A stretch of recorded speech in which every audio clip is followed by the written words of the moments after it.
Bismillahirrahmanirrahim. Assalamualaikum warahmatullahi wabarakatuh. Kita ketemu lagi dalam kuliah diet ya. Untuk pertemuan pertama ini, oke, saya share screen dulu untuk materi keempat ini. Oke, mungkin sudah terlihat ya ini untuk materi kali ini adalah tentang bentuk makanan standar rumah sakit.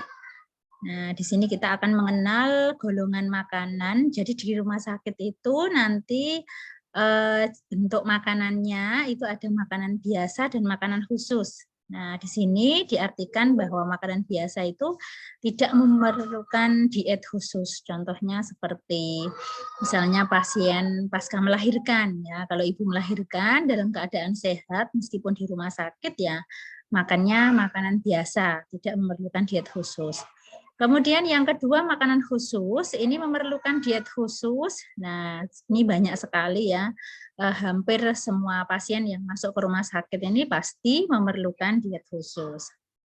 Nah, makanan khusus ini banyak sekali untuk bentuk-bentuknya ya. Pertama, perubahan konsistensi. Contohnya makanan lunak, makanan saring, makanan cair, diet serat rendah, diet tinggi serat ya. Kemudian ada jenis diet penambahan atau pengurangan energi. Di sini ada diet rendah kalori, ada diet tinggi kalori.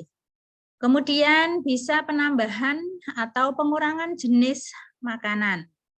Nah, ini bisa diet, contohnya diet rendah garam, diet rendah laktosa, diet tinggi albumin.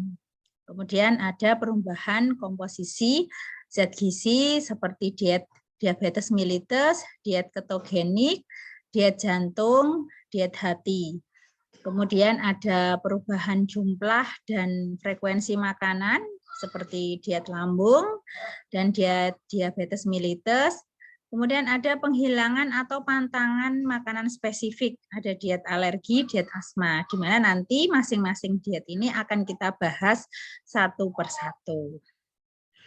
Nah, ini contoh bentuk dietnya tadi ya, jadi bisa bermacam-macam, bisa dilihat ada TETP, itu tinggi energi, tinggi kalori, kemudian rendah kalori, kemudian rendah sisa, rendah garam, ada tinggi serat, ya.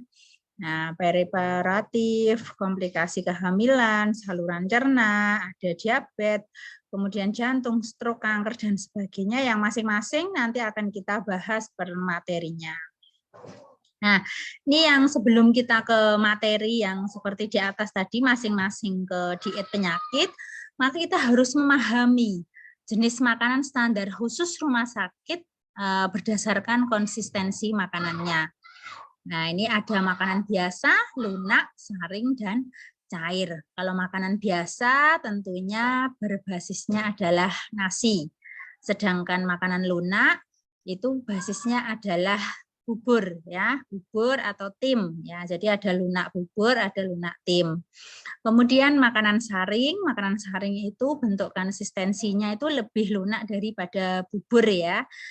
Kemudian setelah makanan saring bisa makanan cair. Nah, di sini makanan cair ada enteral, ada parenteral. Nah, enteral ini bisa melalui oral atau mulut atau bisa melalui sonde ya, melalui sonde yang bisa biasanya teman-teman bisa melihat beberapa pasien itu kan tidak bisa makan lewat mulut tapi pakai menggunakan selang. Nah, ini namanya enteral. Kemudian makanan cair yang kedua ada parenteral. Parenteral ini adalah yang melalui infus. Ini disebut dengan parenteral.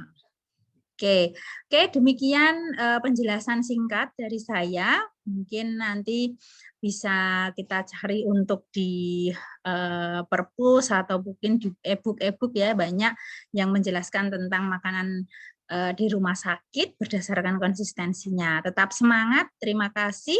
Wassalamualaikum warahmatullahi wabarakatuh.